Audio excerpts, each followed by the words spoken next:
Hello दोस्तों। तो कैसे हैं आप लोग। हमने बंसी आपसे बोला था कि अगली वीडियो में बंसी करेंगे एक्सरसाइज। तो हमने इससे पहले की वीडियोस में इससे पहले की वीडियो में हमने सारी थ्योरी ख़त्म कर ली, निपटा दी है थ्योरी। ठीक है। तो मैंने आपसे बोला था कि हम एक्सरसाइज करेंगे अगली वीडियो में। देखो, एक्सरसाइज में पहला ही सवाल जो दिया है आपको वो ये दिया है, मैंने लिखे रखा है कि निम्न समुच्चयों में से कौन से समुच्चय किसके उचित उपसमुच्चय हैं। ठीक है। पहला दिया है आपको कि एक ऐसा सेट है एक्स जेड एक वर्ग है। ठीक। एक्स एक चतुर्भुज है और एक्स एक समचतुर्भुज है और एक्स एक आयत है। ठीक है। और डी तुम्हारा जो दिया एक आयत है। ठीक है। अच्छा, इसमें हमें बताना है। तो इससे पहले अगर आपको वर्ग, चतुर्भुज और समचतुर्भुज और आयत के बारे में पता होगा तो आप इसे आराम से हल कर सकते हैं। अगर नहीं पता होगा तो आपको पहले उसके बारे में पता करना पड़ेगा। ठीक है, कि हमारे पास में वर्ग क्या होता है। ठीक, वर्ग क्या होता है, चतुर्भुज क्या होता है, समचतुर्भुज क्या होता है, आयत क्या होता है। ठीक है, अगर आपको नहीं पता है तो कोई दिक्कत वाली बात नहीं है, मैं आपको एक बता देता हूँ एक अलग से थोड़ा सा।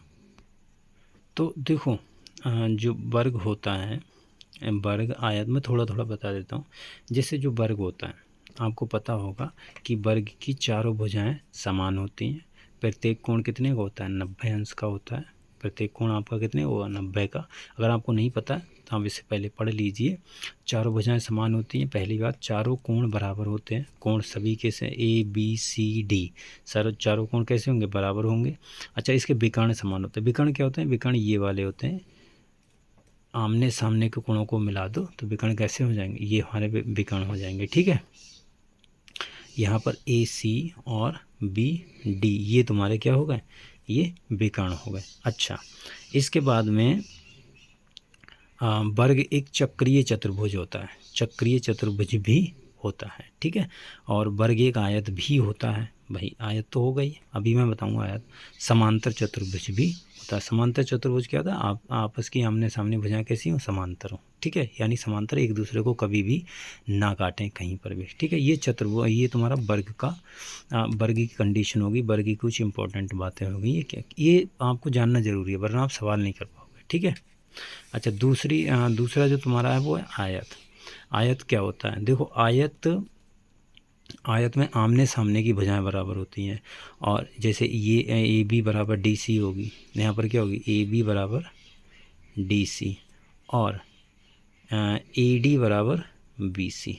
ठीक है, ये आमने सामने की भुजाएं होंगी, ये बराबर हो जाएंगी। प्रत्येक कोण इसका भी 90 अंश का होता है। ये कोण होगा, ये कोण कैसे होंगे, 90 डिग्री के, 90 अंश के हो गए। अच्छा, आमने सामने की भुजाएं बराबर होती हैं। विकर्ण समद्विभाजित करते हैं। समद्विभाजित का मतलब होता है कि समान दो भागों में विभाजित करते हैं। ठीक है, जैसे इसके मैंने विकर्ण मिला दिए, ये इससे मिला दिया, इससे मिला दिया, तो ये जो जहाँ पर काटेंगे इधर वाला हिस्सा भी समान होगा, इधर वाला भी हिस्सा बराबर होगा। ठीक है, तो ये समद्विभाजित का मतलब हो गया। अच्छा, अगली चीज़ आती है चतुर्भुज, समचतुर्भुज। समचतुर्भुज क्या होता है, सभी भुजाएं बराबर होती हैं। ठीक।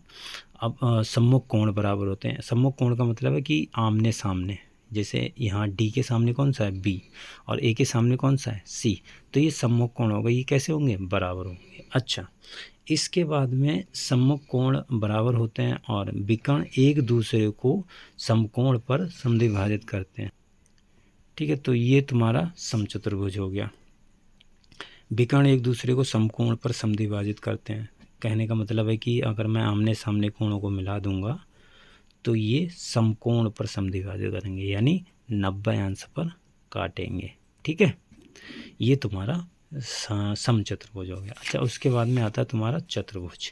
चतुर्भुज तुम्हें आपको पता होगा कि चतुर्भुज कुछ कंडीशन होती हैं कि इसकी 4 भुजाएं होती हैं, 4 भुजाएं होंगी। ठीक है, और इनके चारों कोणों का मान, जैसे ए है, बी है और एक कोण मान लो सी है और एक कोण डी होगा, तो इनका मान कितना होता है, 360 डिग्री होता है। 4 भुजाएं होती हैं। ठीक है, और 360 सारे कोणों का मान कितना होता है, 360 डिग्री होता है। ये आपको बताइए, चतुर्भुज तो आपको जिसमें 4 भुजाएं होती हैं चतुर्भुज होता होता है, ठीक है। अच्छा, मेरे ख्याल से देखो ये अगर आपने नहीं पढ़ा तो इसको आप ध्यान से पढ़ लेना, ये बहुत ज़रूरी है, वरना आप वो सवाल नहीं कर पाओगे, ठीक है। अच्छा, अब हम करते हैं वो सवाल। देखो ये सवाल अगर आपने वो पढ़ लिया तो आप ये सवाल आराम से कर लोगे। वहाँ से आपको पता चल गया होगा कि जो वर्ग होता है, वर्ग में देखो चतुर्भुज भी आ जाता है, समचतुर्भुज भी आ जाता है, आयत भी आ जाता है। भाई अभी हमने पढ़ा था कि वर्ग में देखो 4 भुजाएं होती हैं, चारों भुजाएं आमने साथ, चारों भुजाएं बराबर होती हैं, प्रत्येक कोण 90 अंश का होता है, ठीक है। वर्ग में भी हमने पढ़ा था। और विकर्ण एक दूसरे को समद्विभाजित करते हैं, ये एक आयत भी होता है। तो देखो चतुर्भुज तो आ ही गया, समचतुर्भुज भी आ गया, आयत भी आ गया। तो यहाँ पर हम कह सकते हैं, उसने पूछा है कौन से समुच्चय किसके उचित उपसमुच्चय हैं। उचित उपसमुच्चय का इंग्लिश में मतलब होता है प्रॉपर सबसेट, मतलब कि ऐसा कौन सा है जिसमें, जैसे मान लो ए की बात करें तो ए में देखो इन सबसे ज़्यादा ही गुण हैं। भाई ए में बी सी डी जो दिया है इनमें सबसे ज़्यादा किसमें गुण है, ए में। और बी सी डी इसके अंदर भी आ रहे हैं सारे। तो यहाँ पर क्या होगा, A B comma C and D का उचित उपसमुच्चय हो गया। पहला तो आंसर ये हो गया, उचित उपसमुच्चय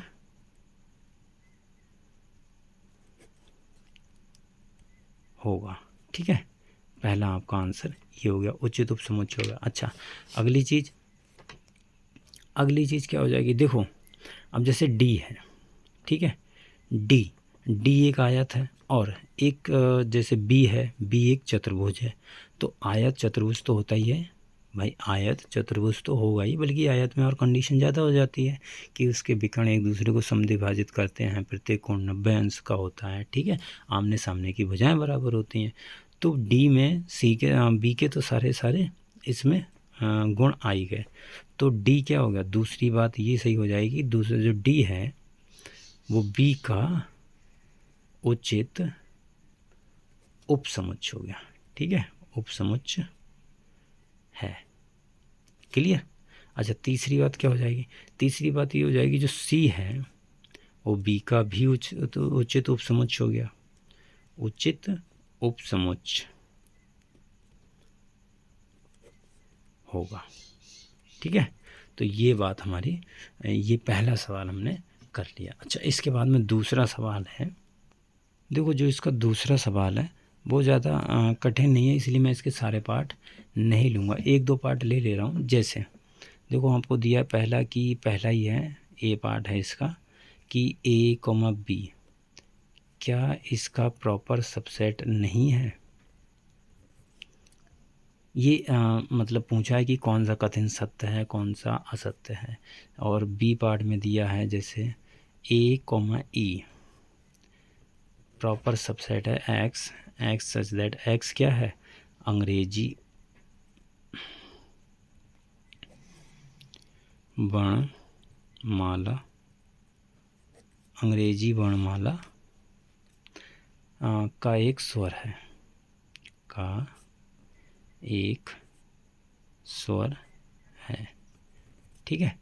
और सी है तुम्हारा, जैसे मान लो दिया ए और subset of A comma B, ठीक है, ये आपको दिया है। अच्छा, और देखो एक पार्ट और है, ये थोड़ा इम्पोर्टेंट है इसलिए मैं बता दे रहा हूँ। A belongs to A comma B comma C, ठीक है। ये है, इसमें पूछा कौन सा सत्य है कौन सा असत्य। तो देखो पहला वाला तो आपको दिख ही रहा होगा कि ए comma B comma C comma ए, कहने क्या इसका ये सबसेट है। भाई एक ये सेट दिया है और एक ये सेट दिया है, क्या ये इसका प्रॉपर मतलब उचित उपसमुच्चय नहीं होगा। देखो यहाँ पर बराबर का साइन नहीं है, यहाँ पर काट भी दिया, इसका मतलब ए कॉमा बी इसका उपसमुच्चय नहीं है। देखो अगर मैं इसकी बात करूँ तो इसमें से मैं ए कॉमा बी बना तो सकता हूँ, भाई बिल्कुल बन जाएगा, ए कॉमा बी इसका उचित उपसमुच्चय हो जाएगा। क्यों हो जाएगा, क्योंकि ए कॉमा बी तो इसमें है ही, और सी एक एक्स्ट्रा एलिमेंट भी है, मतलब एक ज़्यादा अवयव भी है, तो ये इसका उचित उपसमुच्चय हो गया। लेकिन यहाँ पर लिखा है कि ये नहीं है, तो ये बात, ये कैसा हो गया, असत्य कथन हो गया, असत्य, ठीक है, ये कैसा हो गया, असत्य हो गया। भाई ये बात गलत लिखी हुई है। अच्छा, दूसरी बात, ए कॉमा ई क्या होता है? अंग्रेजी वर्णमाला के स्वर होते हैं ए ई आई ओ यू, ये आपको पता होने चाहिए क्या होते हैं, ए ई आई ओ यू, ये आपको पता भी होगा। तो देखो अब ये जो बोला है कि एक्स अंग्रेजी वर्णमाला का एक स्वर है, मतलब अंग्रेजी वर्णमाला का हमारे पास में स्वर दिए हैं, उनका सेट दिया है ये, ठीक है। ए कॉमा ई भी तो अंग्रेजी वर्णमाला का स्वर है, तो ये इसका सबसेट हो जाएगा, मतलब प्रॉपर सबसेट यानी उचित उपसमुच्चय हो जाएगा। तो ये बात सत्य लिखी हुई है, ठीक, ये ऐसे ही लिखना है। अच्छा, ये वाला देखो, क्या ए इसका प्रॉपर सबसेट है? हाँ, ये बात सत्य है। अब ये मत बोलना कि सर कैसे हो गया। अब देखो ये जो दिया है इसमें से ये बना तो सकते हैं इसको ए, भाई प्रॉपर सबसेट होने के लिए क्या होना चाहिए कि जिसका हो उसमें उससे कम ही एलिमेंट हो, यानी इसमें देखो इससे कम है, यहाँ पे ऐसा बोल दो कि इसमें इससे ज़्यादा है और ए भी इसमें आ रहा है और बी इसमें एक ज़्यादा अवयव है, ठीक है। लेकिन अब देखो डी पार्ट क्या बोल रहा है, ए कॉमा बी, सॉरी ए एक समुच्चय है, एक समुच्चय होगा, क्या इसमें ये समुच्चय बिलोंग कर रहा है? देखो ये बात ध्यान रखना कि अगर मैं ये लिख रहा हूँ ए कॉमा बी कॉमा सी, अगर मैं इसमें बोल रहा हूँ कि इसमें ए बिलोंग कर रहा है तो ये बात तो सही है, भाई एक एलिमेंट है अवयव ए, वो इसमें आ रहा है तो ये बात सही है। लेकिन अगर मैं बोल रहा हूँ कि क्या ये इसमें आ रहा है ए कॉमा बी कॉमा सी, तो ये बात गलत लिखी हुई है। क्यों? क्योंकि इसमें ए आ रहा है ना कि सबसेट आ रहा है। ये देखो ये तुम्हारा इस वाले का एक आप बोल सकते हो कि उपसमुच्चय हो गया, भाई इसमें इसी आ रहा है और इसको करली ब्रैकेट में बंद कर दिया तो इसका मतलब क्या, ये उपसमुच्चय अब हो गया तुम्हारा, उपसमुच्चय इसमें आ नहीं रहा। अगर ये यहाँ ऐसा लिखा हुआ होता कहीं ए बी और सी ऐसा लिखा हुआ था तो ये बात सही होती, तो ये इसमें बिलोंग करता, ठीक है। ये इसका सबसेट है यानी प्रॉपर सबसेट है यानी उचित उपसमुच्चय, ना कि इसका एक अवयव है। इसमें देखो कहीं पर भी, इसमें कहीं पर भी इस टाइप का नहीं लिखा हुआ है, ए लिखा हुआ है सिर्फ, लेकिन करली ब्रैकेट में अगर हम बंद कर दें तो ये उपसमुच्चय नहीं लिखा हुआ है इसमें। इस वाले अगर ऐसा होता तो ये बात सही होती कि इसमें ये बिलोंग कर रहा है, लेकिन ऐसा तो ये इसमें बिलोंग नहीं कर रहा है, ठीक है। तो ये बात हमारी कैसी लिखी हुई है? असत्य लिखी हुई है। क्लियर? मेरे ख्याल से ये आपको समझ में आ गया होगा, ठीक है। अच्छा, इसका जो तीसरा सवाल है, तीसरा सवाल देखो बोला है कि क्या रिक्त समुच्चय का उचित उपसमुच्चय होता है? रिक्त समुच्चय का उचित उपसमुच्चय होता है?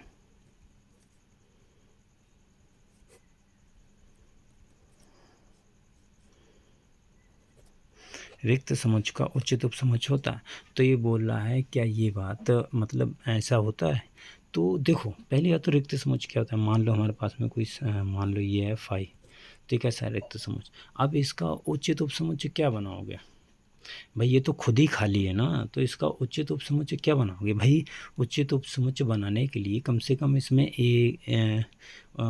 जैसे मान लो हमें अगर बी बनाना हो तो बी में कम से कम हमें ऐसा तो रखना चाहिए कि इससे ज़्यादा हो और ये भी हो, लेकिन ए में तो कुछ है ही नहीं, तो क्या बनाएंगे? कुछ भी नहीं बन सकता, तो इसका आंसर होगा नहीं, ऐसा नहीं होगा।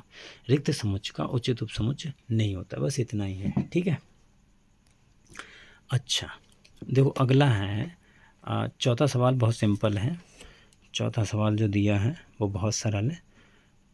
जैसे ये दिया है हमें ए बराबर 3, 4, 5, 6, 7, 8 ये हमको दिया है, ठीक है। और बी हमको दिया एक समुच्चय दिया है एक्स, सच दैट एक्स विषम संख्या ये दिया। तो बोल रहा है कि सिद्ध करना है आपको कि ए बी का उपसमुच्चय नहीं है, ए बी का उपसमुच्चय नहीं है। अगर देखो बी की बात करूँ तो बी में किस तरह के आएंगे? विषम संख्या हैं, तो विषम संख्या कैसी होती है? 1, 3, 3, 5 आ जाएगा तुम्हारी, 7 आ जाएगा, 9 आ जाएगा, 11 आ जाएगा, 13 आ जाएगा, ऐसे करके अनंत तक चला जाएगा ये। ठीक है, कहाँ तक चला जाएगा? अनंत तक। अब ए बी का उपसमुच्चय होगा, उपसमुच्चय पूछा है, क्या ये होगा? तो देखो ए में बी में कैसी आ रही, सिर्फ विषम संख्या है, लेकिन ए में विषम संख्याएं तो देखो हैं 3 5 7, लेकिन इसमें सम संख्याएं भी हैं, और सम संख्याएं हमारी बी साइड में नहीं हैं, इसलिए ए बी का उपसमुच्चय नहीं होगा, यानी सबसेट नहीं होगा। क्लियर? ये बात मेरे ख्याल से समझ में आ गई होगी। अच्छा, देखो जो पांचवा सवाल है, पांचवा भी देखो सिंपल है, ज़्यादा कुछ है नहीं उसमें। पांचवा सवाल है, उसके बहुत सारे पार्ट हैं, तो आप मैं सारे तो नहीं कर पाऊँगा, आप कर लेना। इसमें हमें बोल रहा है कि आप इस वाले चिन्ह से या इस वाले चिन्ह से, यानी इसमें इसका सबसेट है या नहीं, से हमें बताइए। जैसे पहला देखो दिया है कि 2, 3, 4, ठीक है, डैश डैश डैश, 1 2 3 4 5, क्या ये इसका सबसेट है? हाँ, तो बिल्कुल सही बात है भाई। सबसेट होने के लिए क्या होना चाहिए? अगर ये इसका सबसेट होगा तो इसमें इससे ज़्यादा एलिमेंट होने चाहिए, और वो सबसेट होने के लिए ये सारे के सारे एलिमेंट इसमें होने चाहिए। हाँ है, ये 2 3 4, 2 3 4 इसमें है, ज़्यादा भी है तो कोई फ़र्क नहीं पड़ता, सबसेट तो है, मतलब उचित उपसमुच्चय है, तो ये बात सही है। अच्छा, दूसरी क्या है? इसमें दूसरा है कि ए बी सी, अब ये हमको दे दिया रिक्त स्थान, ये दिया बी सी डी, बोल रहा है क्या ये इसका उचित उपसमुच्चय है? तो देखो उचित, अगर ये इसका उचित उपसमुच्चय होगा तो इसके सारे के सारे अवयव तो इसमें होंगे ही, बल्कि इसमें एक अवयव ज़्यादा भी होगा, एक कम से कम एक, ज़्यादा से ज़्यादा बहुत सारे हो सकते हैं, लेकिन कम से कम एक अवयव तो ज़्यादा होना चाहिए। लेकिन इसमें यही पूरे नहीं है, देखो ए बी सी है, इसमें ए है ही नहीं, ज़्यादा की तो बहुत दूर की बात रहेगी, इसमें ये पूरे ही एलिमेंट नहीं है, तो ये इसका उचित उपसमुच्चय नहीं होगा। बस ऐसे करके भरना है। तो ये पहला दूसरा हो गया। अब इसमें 4-5 पार्ट दिए हैं, 6-7, तो आप इसको कर लेना, बहुत सिंपल है, कोई इसमें फ़र्क नहीं पड़ेगा। ठीक है, अगला सवाल है छठा सवाल। तो देखो जो छठा सवाल है वो हम लोग कल करेंगे। ठीक है, आज के लिए आप लोग इतने ये क्वेश्चन तैयार कीजिए, और 5वें के जो पार्ट हैं सारे वो कर लीजिए। ठीक है, अगली वीडियो में हम लोग सवाल नंबर 6 से स्टार्ट करेंगे। ठीक है, तब तक के लिए बाय, मिलते हैं अगली वीडियो में।